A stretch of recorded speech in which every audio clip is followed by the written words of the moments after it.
first time when U.S. forces bombed Hiroshima, Japan.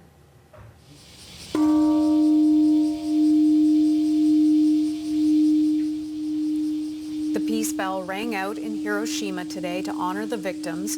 The bombing killed more than 140,000 people, and most of them were civilians. Freelance reporter Grace Lee has more on today's observance. Well, we saw a very muted ceremony in Hiroshima today with about 1/10 the usual number of attendees, most of them being survivors, their family members, or diplomats, and everybody was asked to social distance. Most people were wearing masks. Now, it started off with a moment of silence at exactly 8:15 a.m., the moment the bomb was dropped in Hiroshima 75 years ago. And despite the cloud of COVID-19 hanging over the city, Hiroshima's mayor had a message of hope today, saying that the city was able to rebuild itself despite what happened and is now a symbol of hope for Japan. He says he hopes the world can do the same when it comes to COVID-19. Now, I've also been speaking to survivors of the bombing leading up to the anniversary. They've told me that the pandemic has been a difficult time for them. They say they feel like they're running out of time to share their stories with the younger generation, and the pandemic hasn't made it easier.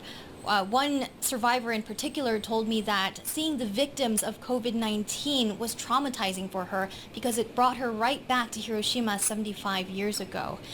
She's hoping that more people can do their own research and find out what happened to Hiroshima. And of course, all the victims are calling on more countries to sign the nuclear ban treaty backed by the UN so that it can be put into effect as soon as possible.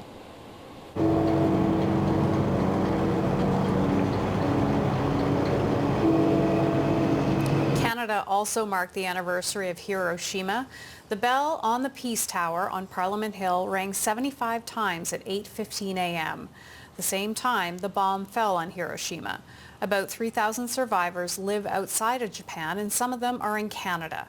Now, travel restrictions prevented people from traveling to Japan to attend the memorial there. We're back in just a moment.